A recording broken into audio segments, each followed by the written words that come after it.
constantly like an irony, waiting for me to make a move on you. I'm tryna catch my future lady. The things I would do, the things I would do to you. I'm tryna mix things up, maybe we can feel my call, yeah. For the both of us, said it's for the both of us, yeah. Feeling on the booty, yeah. It's soft and it's moving, yeah. I wanna step beside you and wanna put this thing constantly on you, like an irony, waiting for me to make a move on you. I'm tryna catch my future lady. The things I would do, the things I would do to you. Filling up the cup, yeah.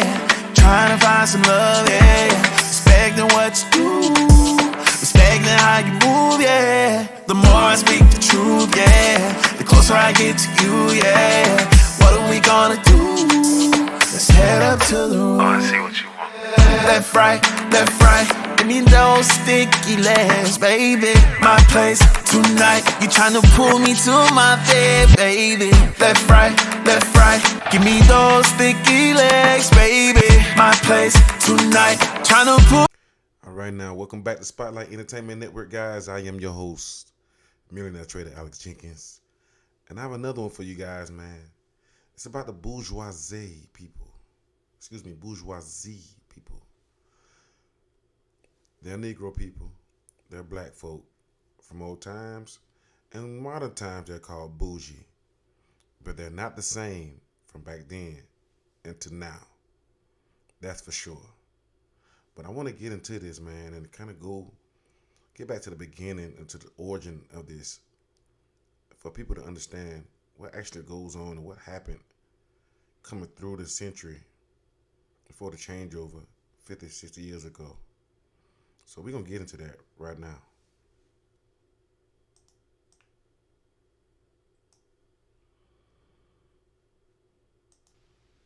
Negro business in general, however, remains in the small business category. Discrimination by lenders, suppliers, and insurance companies often makes their success a precarious one, especially now that many larger white firms have recently discovered the $32 billion Negro market under their very noses.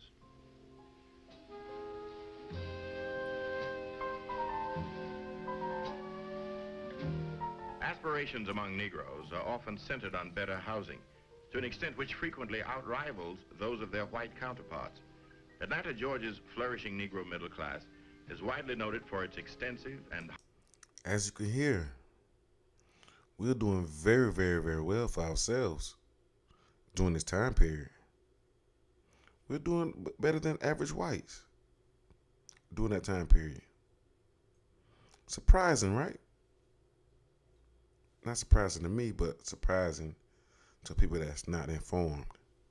But I'm going to carry on. Highly status conscious new development areas, such as this one in the prestigious Collier Heights section, built and financed by local Negro businessmen.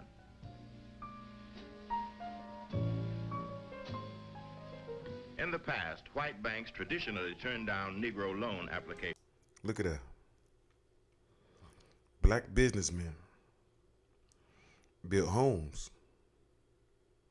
They built neighborhoods. And they financed it themselves.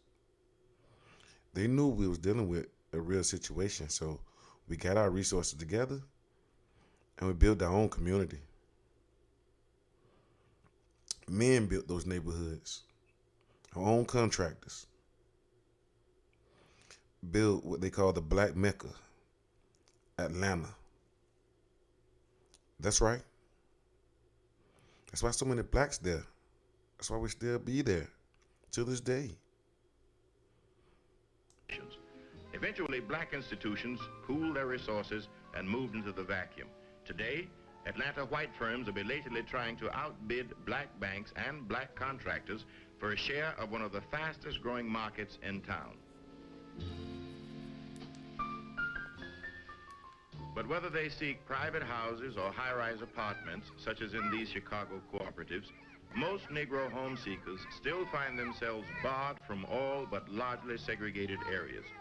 Even those who could afford better are often trapped in substandard, overcrowded units, while such better housing as does become available is swamped with frustrated applicants who also seek quality education for their children.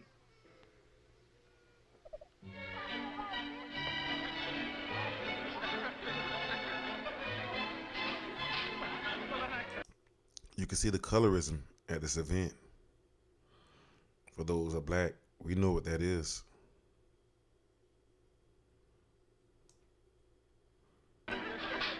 No matter where they live or with whom they work, when it comes to social activities, most Negro Americans, frozen out of the white mainstream, constitute a veritable society within a society, largely paralleling, Take a look at the young ladies. but separate from, the various levels of social structure found among whites. This Waldorf Astoria debutante cotillion, given semi-annually by the New York chapter of a leading Negro women's club called the Girlfriends, is virtually identical to those held here by white groups, save for color. The white cotillions, they have their junior leagues. Of course, you know there is no colored junior league. Well, the Girlfriends is a very friendly group of girls. They do charitable work, civic work, and it's a social group. I have a lot of white friends, and I think the ones that I have, they like me as me, and they like. Well, you can tell that lady was a mean lady right there. You can tell, you can see it in her facial expressions. Like to work along with me. But I don't think that they want to particularly invite me to their homes, to their parties, which is perfectly all right Look how she do that bottom lip. with me. And you wouldn't want to go. Oh. I mean, their friends and I probably wouldn't have anything in common. And we probably would. We don't know that. Wow. We meet together on certain bases. But I don't expect to be invited to their parties. And I'm sure they wouldn't enjoy coming to mine.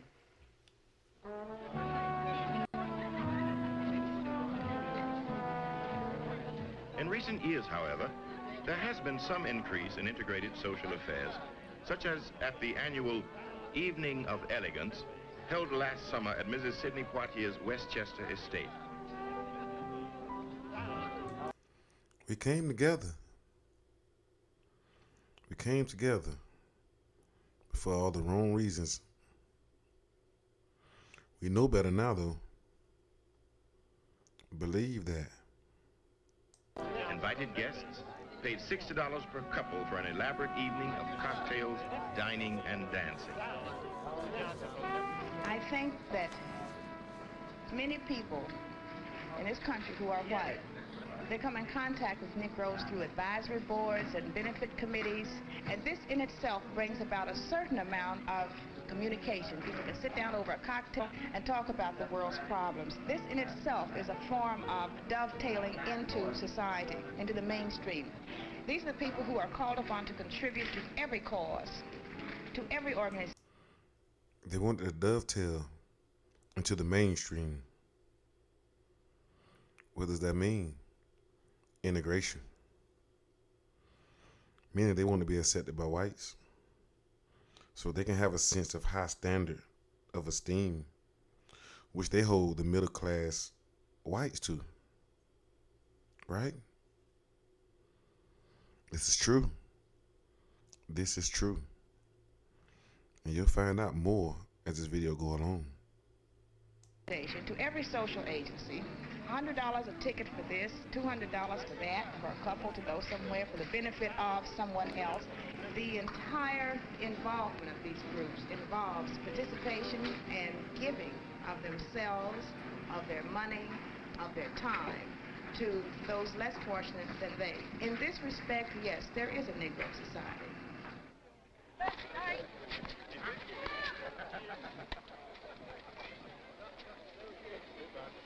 Man, when I take my family on a vacation, we want to relax. We don't want any problems with prejudiced white folks. So we go where we know we won't be bothered. That may be down home to visit the family, up to Canada or Cape Cod, or even abroad to Europe or Africa. One popular vacation spot among Negroes is the resort town of Oak Bluff, Massachusetts, situated on Martha's Vineyard, an island just off Cape Cod. For fun and relaxation, thousands journey here each summer from all over the country, forming a sizable Negro colony which gets along with, but keeps somewhat aloof from, local and vacationing whites. Doctors, teachers, and other professionals are prominent, and many have bought and maintained summer homes for their wives and children.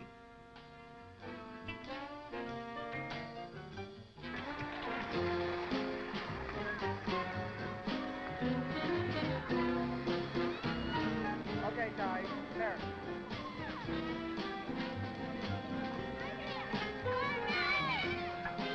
Weekend parties at places such as Sag Harbor on New York's Long Island are a specialty of Eastern club and fraternal groups, still barred from membership at most country clubs, and disgusted attitudes at resort hotels in the Catskills, Miami Beach, What they had right there, some Fleshmans? and other holiday spots.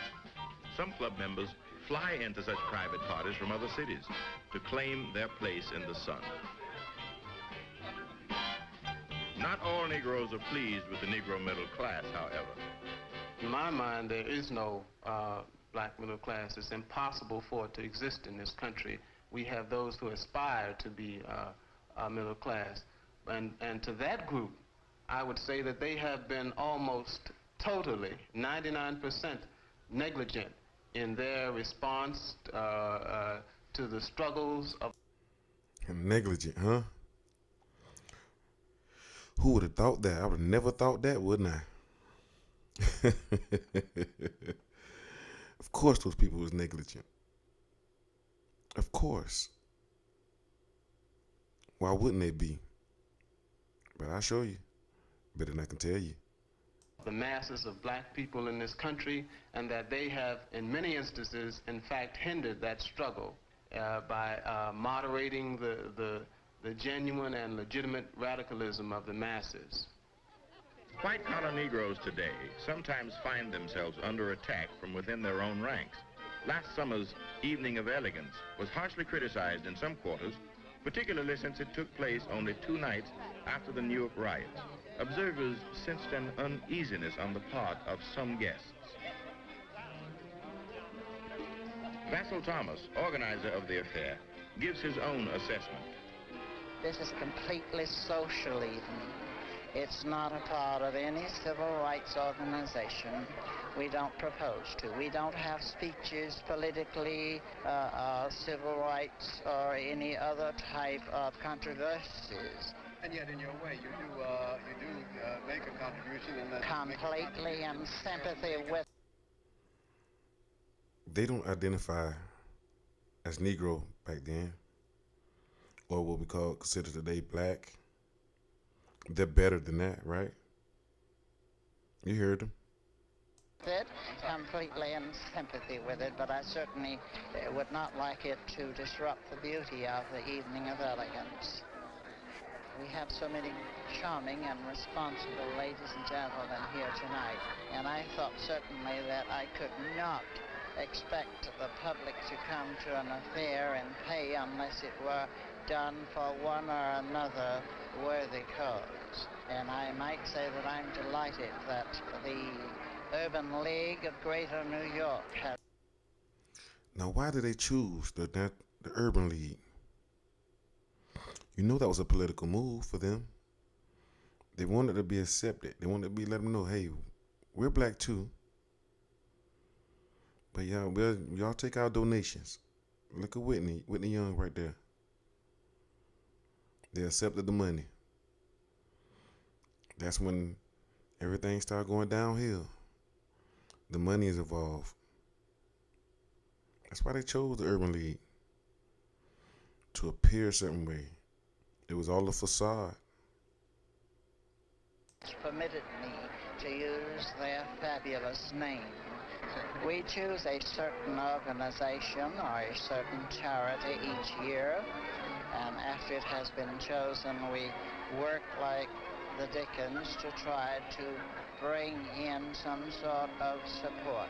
But the evening itself is so lavishly done, there's so much money put into the promotion of the evening of elegance that there isn't too much going to the particular charity that has been chosen.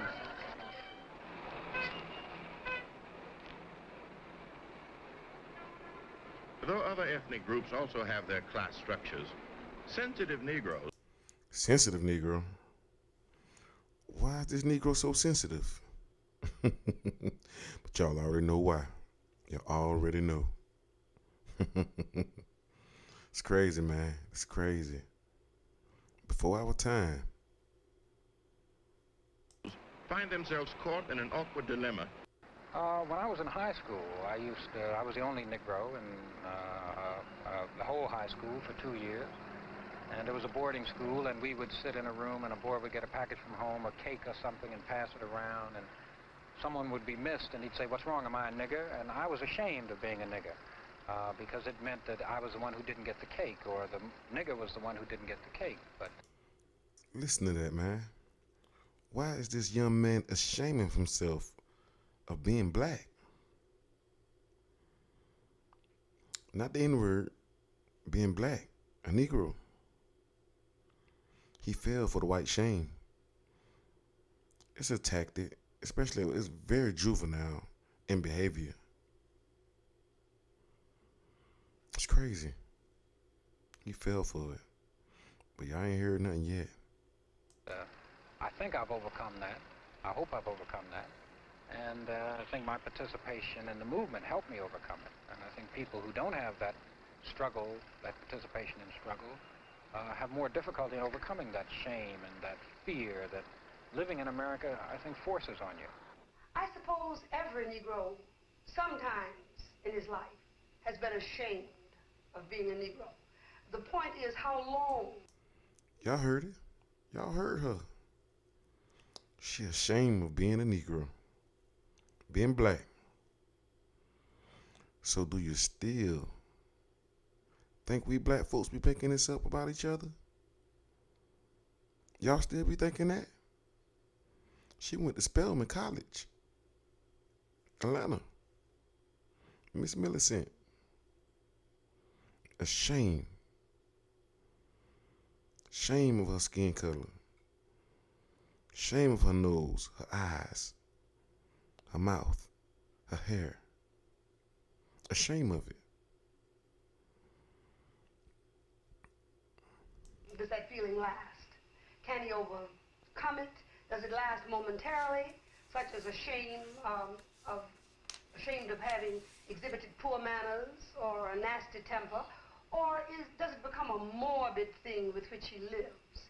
I think that's the thing. Now y'all know what that is. You heard these stereotypes before. That's how old these stereotypes are. These are the typical stereotypes that they do to black folk. This stuff is not made up. It's truly real. It really happened. And still going on. And they're trying to turn their nose or turn a cheek and acting like this ain't real. And this don't really happen today. This is the craziness. Thing that makes the neurotic or the psychotic, if he can't overcome the feelings of shame, if he can't substitute for these unwelcome feelings of shame, feelings of pride or acceptance. Between desires to exercise usual middle-class behavior on the one hand and ever-present reminders of their less fortunate brothers on the other, the soul-searching goes on. I guess it's clear to see now that the Negro who is truly struggling looks askance at us. They are the upper middle class, or the middle class. They don't understand our problems. We don't need them.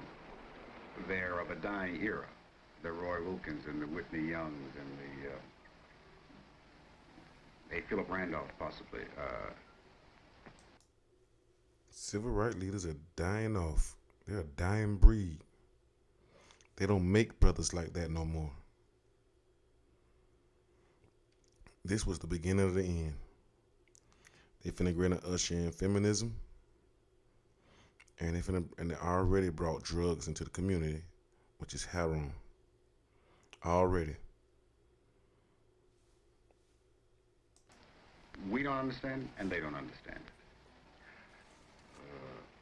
I don't know where it's going to lead to. For instance, myself, I'm born and reared in New York, always having been in a kind of a middle-class structure. Never suffered too terribly. Went to integrated schools, got an education in the New York school system, a college education. At 17, I dated white girls. It was... You know why he said that? He wanted to be accepted. Because he dated a white woman. I'm just like you. I date white women.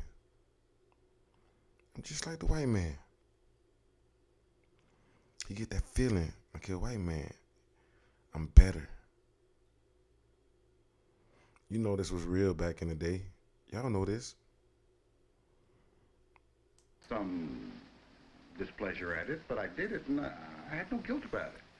For some reason or the other, I never associated myself with the welfare recipient, the unemployed person. And now I realize that... You heard him. They're disassociated themselves from us, from the poor blacks. You hear it, right? They ain't want nothing to do with them. Separated themselves, live in different communities. They're not the same. These are my people, that I should be able to do something for them or with them. But yet I haven't. So that, I think, is where the guilt comes in. I have empathy for my people, but yet in my middle class... What did he say? Middle class values? What did I teach him? Huh? That we're not the same? We're beneath them? What is it? You're beneath me? What are these high class, middle class values that he learned? I guess we're gonna figure that out. Value. I still kind of think of them as those people. You hear him? Those people. Those people. And I'm aware of it. And I think a lot of people in my particular class, if you will, is aware of it. But we're reluctant. We are just imbued with this white middle-class value where we think white. So I take the position that these people have been denied, and I... You heard him. You heard him. We think white. Self-hatred is real. It's still here.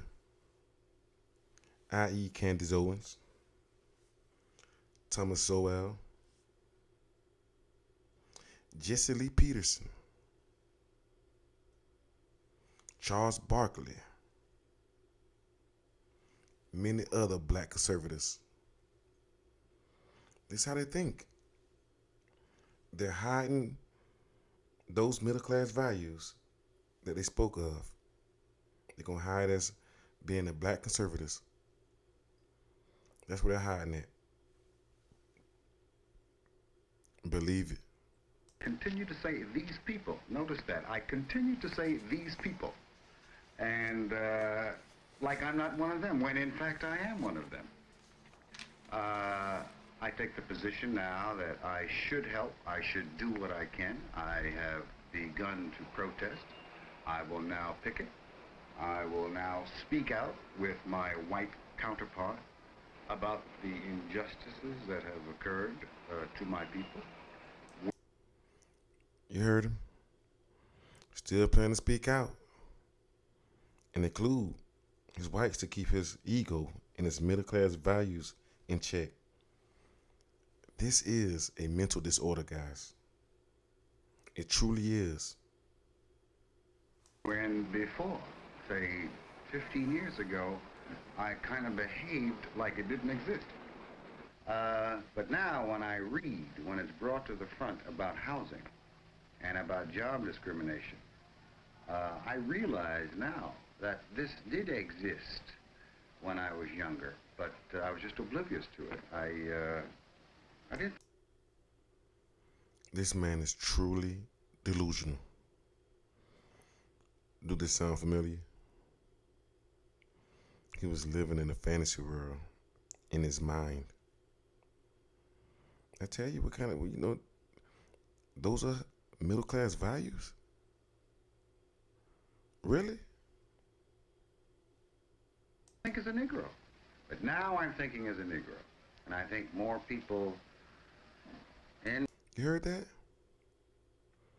He thought as a white person. Plain and simple. That's how his mind worked. He thought he was thinking as a white person. My group are thinking as Negro. The rest of them fool around, stay around. Those who only become middle class in the last generation, very often immigrant families who cannot even speak a variety of English as impeccable as the English which the new Negro neighbor has, have reacted with violence and with fury in order to try to prevent Negro neighbors from coming in. And this perhaps is one of the greatest tragedies of the Negro middle class, that it... Why is this a great tragedy? Why is that? It wasn't the racism? It was, I'm just like you, massa. I think white just like you. I talk just like you. We are just like you. Every piece of me is just like you. You want to see? I prove it. Its aspirations are blocked with respect to living in those kinds of neighborhoods where one can live a middle-class style of life most effectively. The most extreme form of this, of course, is in the suburban areas. And if any of the problems of the inner city are going to be solved, as well as the problems of the Negro middle class, the suburban ring around our major cities is going to have to drastically alter its attitude toward the people who are like them in every respect other than the color of their skins.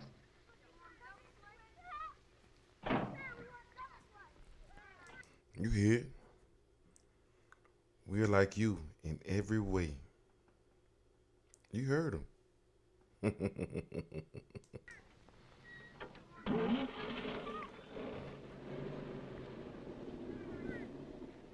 Here, however much we may disagree with some impulsive statements of the Rap Browns, we are not going to render them up as sacrificial lambs to these racist oppressors. And the masses of the Afro-American people are going to stand behind them. But you can't advocate violence with Black Brown and all, and go burn down a whole state and move on to burn down another state. I am not advocating violence, but I am not condemning Rap Brown. Rap Brown has guts. I'm not condemning it. I'm not condemning it. That's providing the funds for the party. I would sooner cut my arm off. Listen to this bourgeoisie female. She don't want that kind of actions. That's going to ruin her way of life. That's going to cause friction between her friends, her white friends. She don't want no violence. She don't want things to change in that manner. Her life as a bourgeoisie woman is great. Why ruin that with violence? Now she got to get attacked everywhere she go. She don't want that. Things are good just the way they are. We gonna keep trying to be like them and carry on.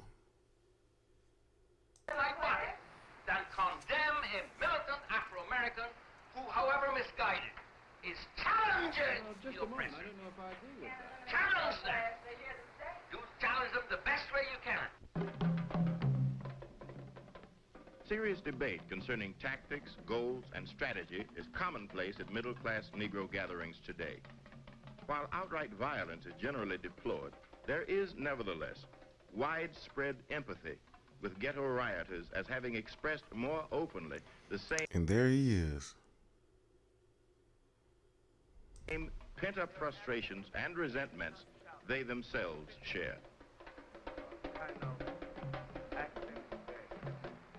It isn't just a question of jobs, although jobs are important, and that's people have to work and earn. But This is a man with boots on the ground. He's not an outsider like they are. the masses of the Afro-American people are simply fed up with the situation of prejudice and oppression. They look at themselves and they look at these European American communities with their with all the things that they enjoy, with all their luxuries and whatnot, and beyond all this, they resent this European American looking down their noses at them.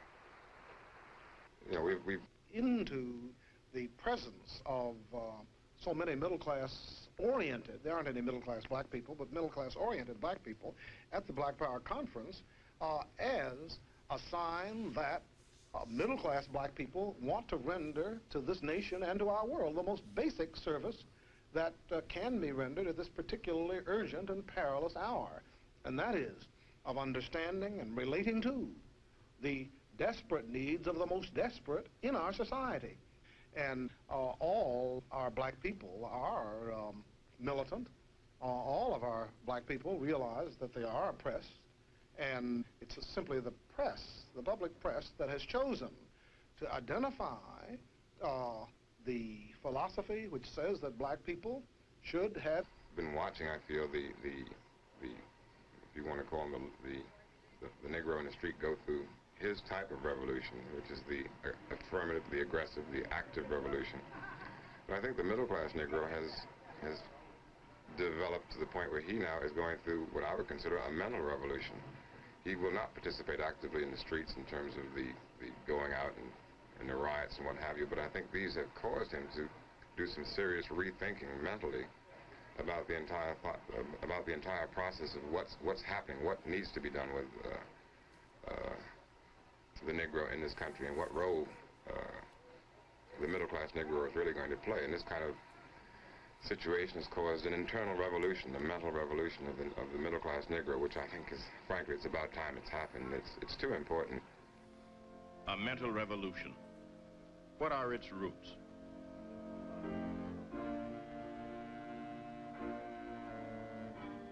For the first 250 years in America, Negroes were concerned with freeing themselves from physical bonds, though the horrors of American chattel slavery left their scars upon not only the backs, but also the minds of its victims.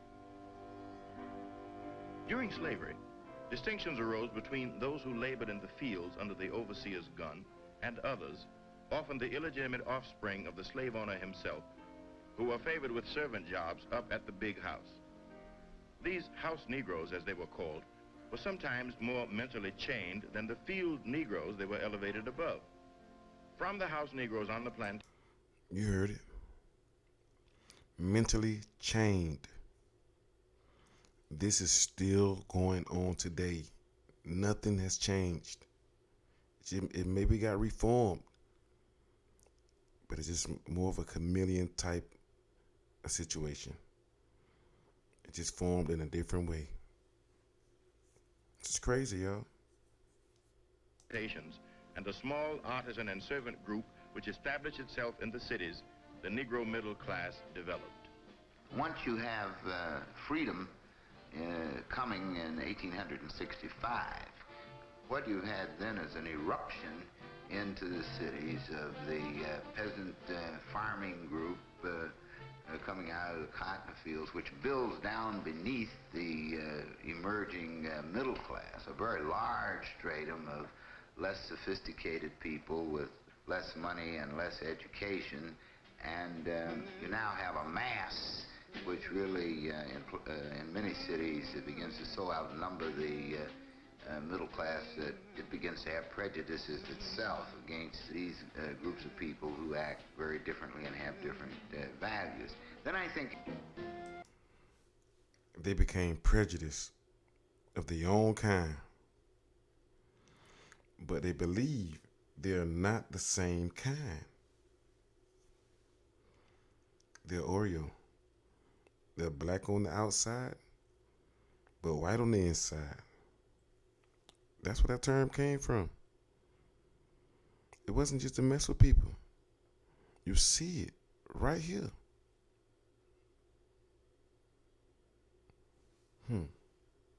Still, as the outward evidences of physical enslavement were overcome, there often remained the more insidious fact of lingering mental bondage. 20 years ago, Dr. E. Franklin Frazier, Howard University sociologist, critically assessed the Negro middle class and launched upon it a bitter attack which reverberates within the black community to this day. In a controversial book entitled Black Bourgeoisie, Dr. Frazier lacerated white-collar Negroes for what he called aping the surface values of affluent whites. He charged them with living in a dream world of delusions of wealth and power, while rejected by the middle and upper-class whites they sought to emulate, and themselves spurning the black masses with whom they refused to identify.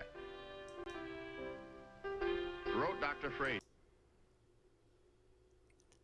They emulated them. Yes, they emulated them. To the T. I told you, it's still going on today. You see them on TV? You know who they are? Especially on SportsCenter. Stephen A. Smith. Yeah. Brian Gumble. James Brown. Not James Brown, the King James Brown, but James Brown on NFL Today. You see him, man. They shucking and jiving. Right. Having abandoned their social heritage and being rejected by the white world, the black bourgeoisie have an intense feeling of inferiority, constantly seek various forms of recognition, and place great value upon status symbols in order to compensate for their inferiority complex. You heard what they said. They abandoned their own social heritage to become more like the whites. If that's not self-hate, I don't know what is. Y'all heard that? Since the black bourgeoisie live largely in a world of make-believe, the mask which they wear to play their sorry roles conceal the feelings of inferiority and of insecurity and the frustrations that haunt their inner lives. The black bourgeoisie suffers from nothingness, because when Negroes attain middle-class status, their lives generally lose both content and significance. Thus Frazier saw the Negro. Their lives lost content and significance. So do you think these people really helped the civil rights movement or hindered it?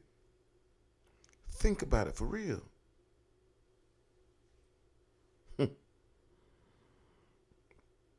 Middle class as still suffering from that crippling legacy of slavery, as being, in a sense, still mentally enslaved by concepts which defined blacks as inferior and whites as superior.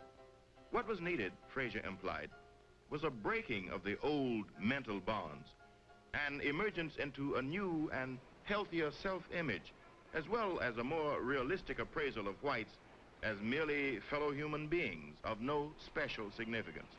What was needed, in short, was a mental revolution.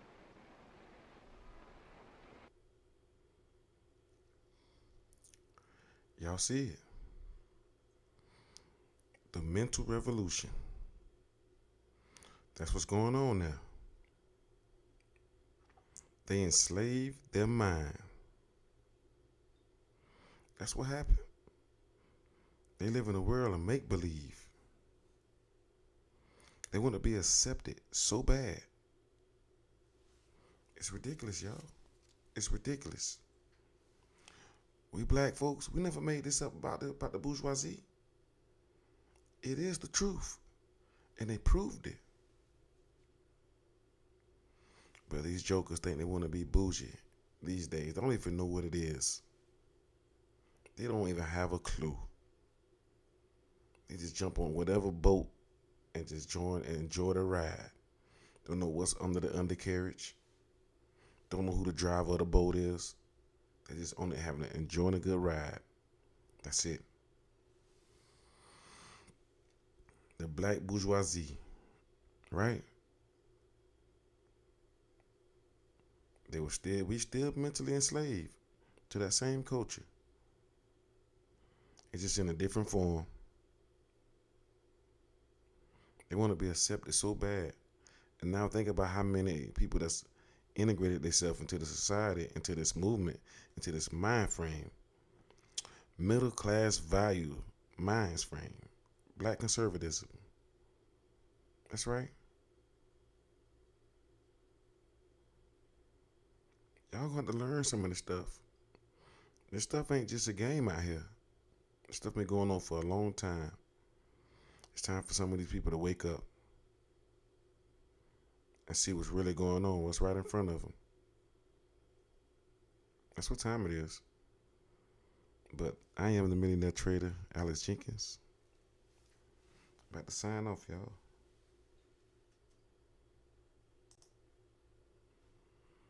We out.